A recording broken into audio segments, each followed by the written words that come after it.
on the recall, ladies and gentlemen, our Governor Gavin Newsom! California Governor Gavin Newsom is at risk of being voted out of office on Tuesday in a rare special election. Rico! Newsom! Rico! Newsom! So how did a Democratic politician who sailed to victory in a blue state end up becoming only the second governor in California history to face a recall? Newsom's handling of the COVID-19 pandemic in California has become the most prominent issue in the race. We have autonomy over our own body to give ourselves what we feel is the proper medical treatment for our condition. And if we don't want the vaccine, we shouldn't have to take it.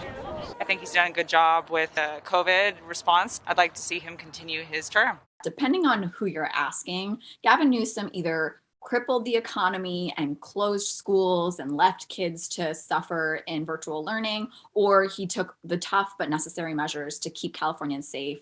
And so that's kind of really a test in this election. Who are you going to believe? Recall efforts are not uncommon in California.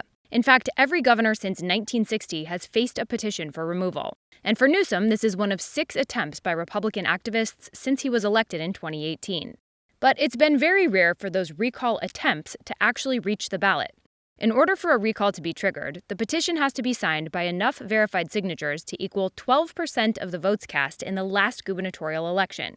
In the state's only other gubernatorial recall, Republican Arnold Schwarzenegger replaced Democrat Gray Davis as governor in 2003.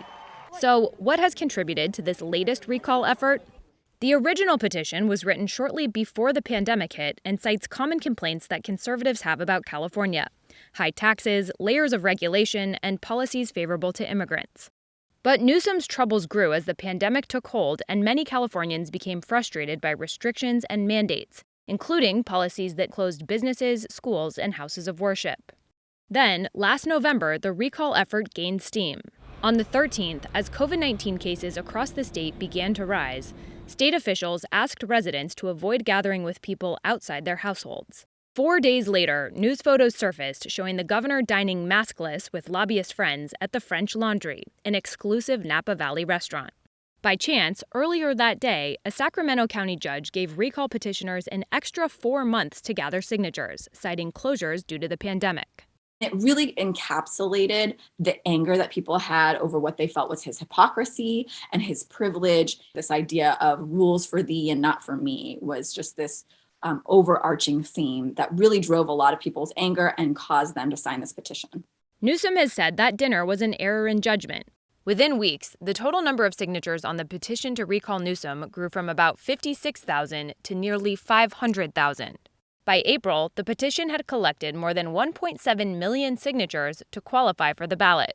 Before the recall officially qualified, the campaign's strategy was really avoidance and really not talking about the recall. This spring, as COVID-19 cases started to level out, Newsom projected optimism. California has the lowest case rate in the United States of America, which is significant when you consider the size and scale of our state, the density in this state. He really tried to telegraph that the state was on the mend and good times were coming. That kind of all changed when Larry Elder joined the race this summer. There are several big issues. The biggest one is the rise of homelessness, the rise in crime, the outrageous cost of living. A conservative radio host from Los Angeles, Elder quickly became the top polling Republican ahead of 45 other candidates on the ballot. His platform includes increasing home construction to reduce the state's high prices, school vouchers, and tougher anti-crime policies. Elder has also criticized Newsom's COVID-19 restrictions and has pledged to end vaccine and mask mandates. Right now, this governor has required every state worker who's not been vaccinated to be tested once a week and to wear a face mask at work. When I become governor, one of the first things I'm going to do is to repeal that mandate. Even though polls project Newsom winning, the race has turned out to be much closer than experts initially expected, prompting some of the most prominent people in the Democratic Party to campaign for him. Protect California by voting no on the Republican recall. The special election is local to Californians, but some experts argue the outcome of the vote has broader significance. There's plenty of people who are disgruntled about Newsom's COVID shutdowns, about his mask mandates, about his vaccine mandates. And this is really a test as to whether people approve of those policies or not. In terms of the national context, this is really significant in terms of a peek into 2022, in terms of engaging voters, in terms of, whether or not COVID response is a winning message for Democrats.